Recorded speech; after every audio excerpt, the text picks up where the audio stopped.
Alright people, I'm coming at you with a video on how to overclock the R9380 and R9380X.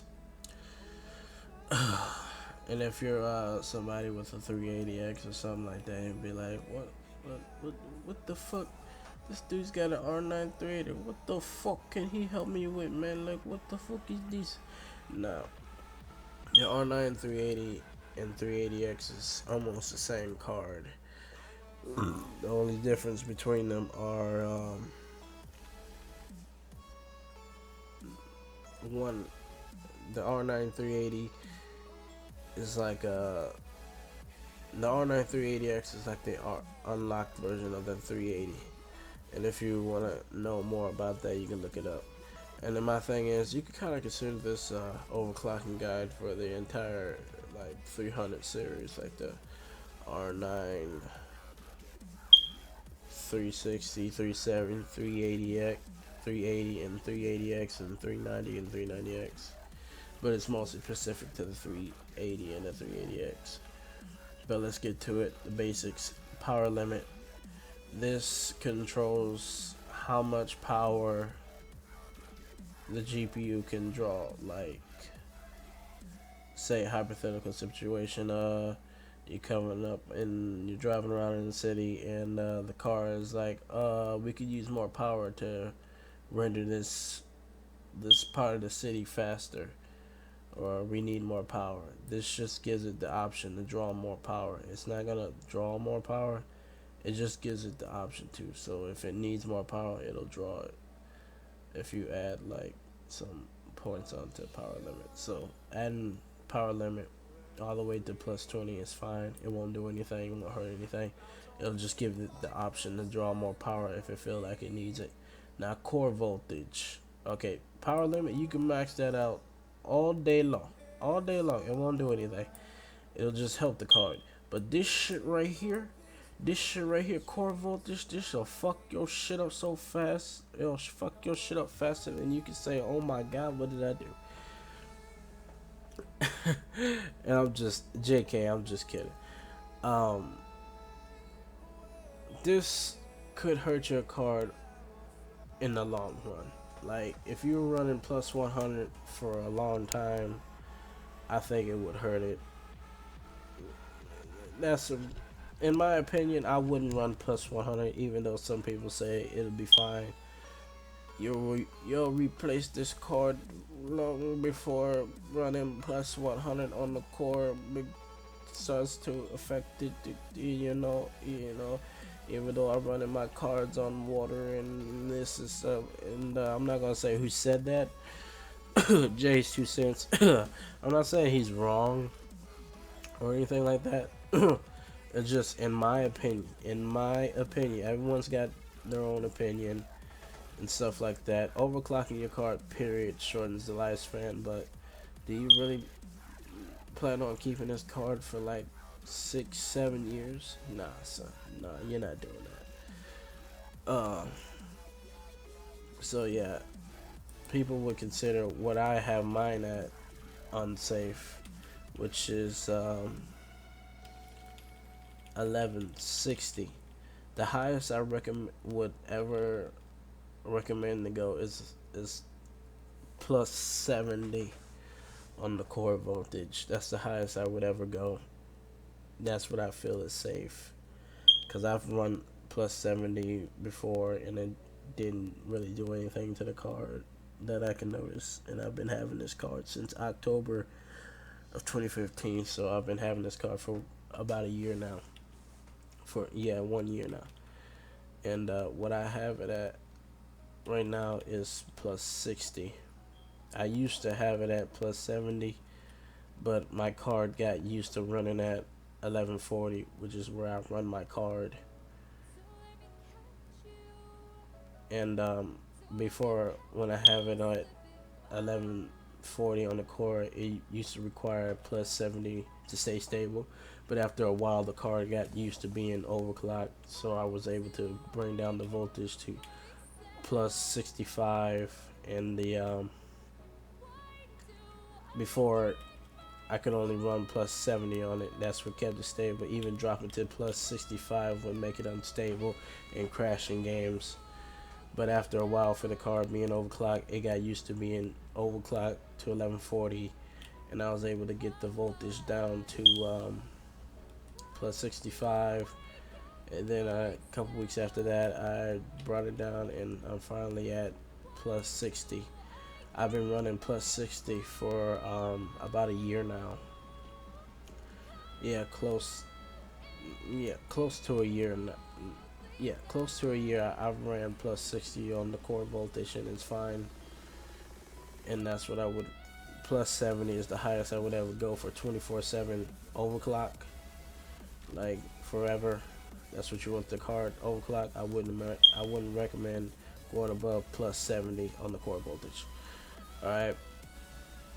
I'm also going to give you some overclocking advice. Sometimes you have to run the overclock over and over again, because I've noticed that with my card that the card, like my memory, because I can get my memory to 1630.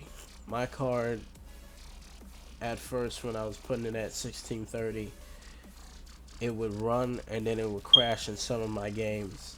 But after running that overclock and keep retesting it and keep running it, it kind of broke the card in to the point that it doesn't crash anymore from running the memory at 1630.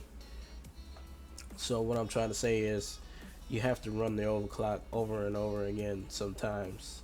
Like I would say, run the overclock, like test it, keep testing it for like 2 or 3 days, and if it doesn't break in or work in 2 or 3 days, and then you can just try something else and stuff like that. And I'm gonna give you a little suggestion right here for the 300 series of AMD cards.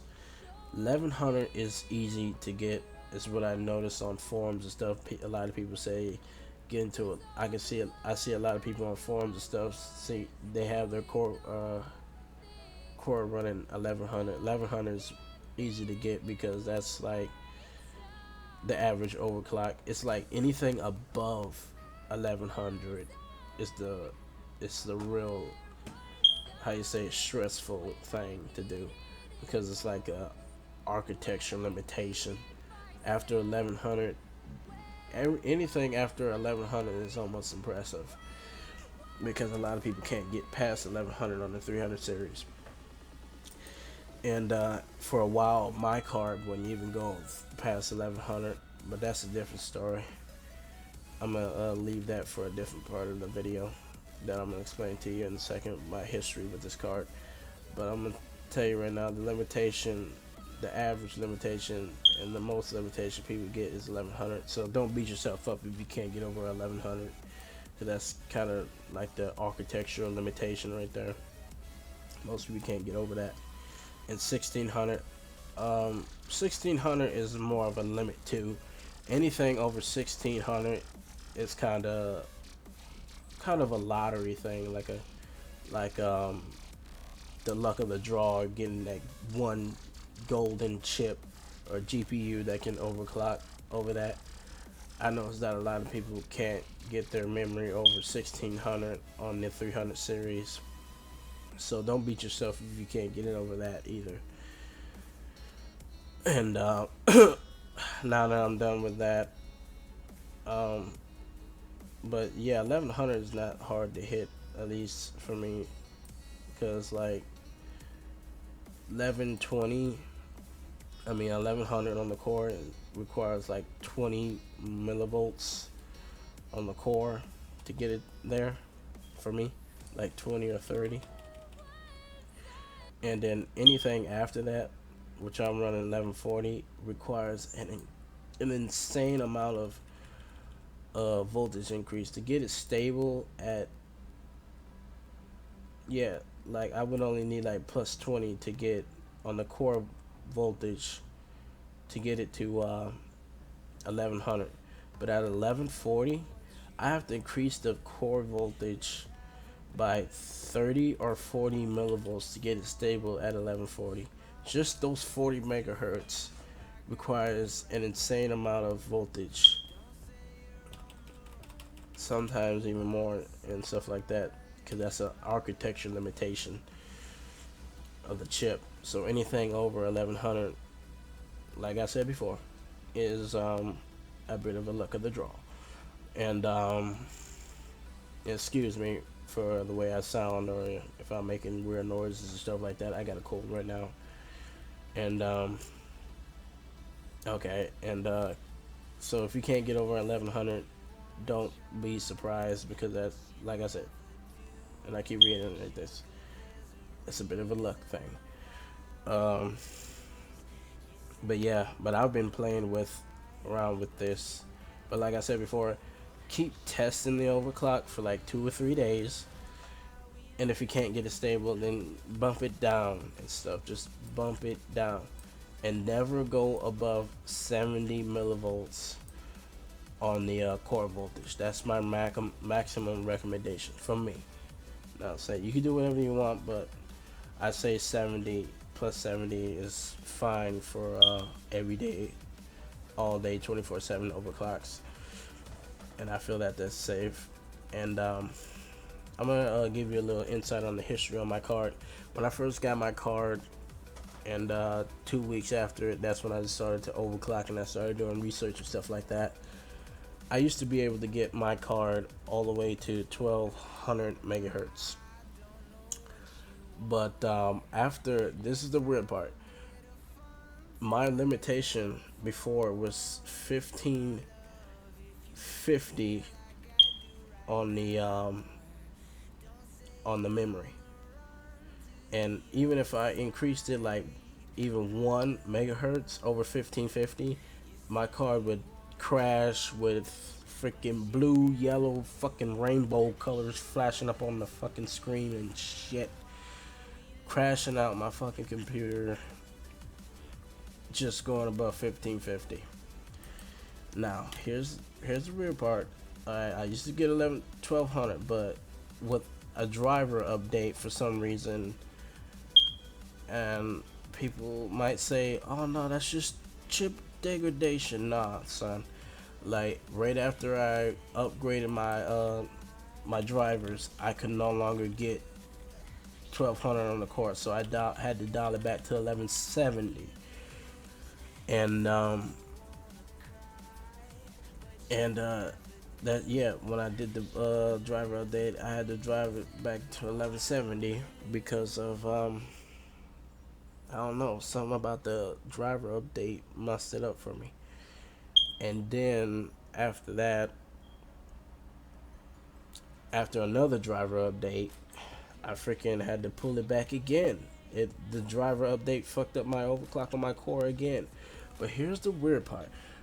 After that driver update, after the second driver update that affected my overclock, I was started gaining the ability to overclock my memory. And after I dialed it back, after that update, I was able to overclock my memory to 1600. And for the longest time, it would never go above that. Like 1 megahertz over, like the same as 1550, it would crash. So when the driver that I got that dialed me back all the way to 1160, for some reason it let me overclock my memory to 1600. And then something about that fucked that up too. And I had to dial it back all the way to 1140, which is what I'm at right now. And the reason, I don't know what AMD did, but yeah, but sometimes drivers can help and break shit at the same time. But this is my thing. I will take driver improvements on performance any day of the week over overclocking, because drivers control how the card talks to the CPU, and driver updates can remove bottlenecks from driver overhead and stuff like that. So I take improvements in drivers than high overclocks, because the drivers will improve performance far beyond what an overclock can do, in my opinion. But I think that's actually a true thing, though. Yeah, that is a true thing. And Yeah, I had to dial it back to 1140, and then I did another update after that, which was a hot fix, and it fucked that overclock up. Like I had to, and I had to dial it all the way back to 1100, and I was like, "There's no way, I'm not doing that," because it was crashing and crashing and crashing and stuff like that. Even if I maxed out the core voltage and everything, and I was like, "No, I'm not gonna let it degrade my performance that much." So I started dialing back up my overclock to 1140, and it just kept crashing and crashing and crashing at 1140. And then I was like, no. And then I kept running it for a week, and after that week, it started running fine at 1140. The crashes stopped being more frequent, and soon enough, the crashes went away. And and then I started playing with my memory more, and I got it to 1125 after update, and I was like, oh, maybe I can get a little more, and I got it to 1135 because I had got it to 1125 after a hotfix update, and then I was like, can I get it to 1635? And I got it to 1635, but then 1635 never worked in this one specific game that I used to play. It would work in all my other games, but except this one game. I can't remember what I was playing at the time, but I had to dial it back by 5 megahertz, and then 1630 you at one point never worked in Batman Arkham Knight. Like it would crash Batman Arkham Knight and stuff like that, and it would crash this other game that I used to play. But I kept running it and doing tests over and over again, and then it started to work at 1630. So I left it at 1630. I didn't push it back to 1635, and but lately I kind of like my overclock now at 1140 on the core and 1630 on the memory. So lately, I'm done trying to get more performance out of it. I'm trying to get my performance at a lower voltage count because I've been stuck at plus 60 on the core voltage for a year now. So I've been dialing it back lately, and I got it down to plus 50 on the core voltage. It runs fine in my benchmarks and in my games, but for some reason it crashes at the desktop for some reason. I don't know what that is, but I think if I keep playing with leaving it at plus 50 at the core voltage, it'll start to work normally. And that's what it takes. It just takes patience, and the card and the chip or whatever, it's got to get used to being overclocked like real far and stuff like that. So when you get intermittent crashing and stuff like that, you just got to leave it, keep testing it,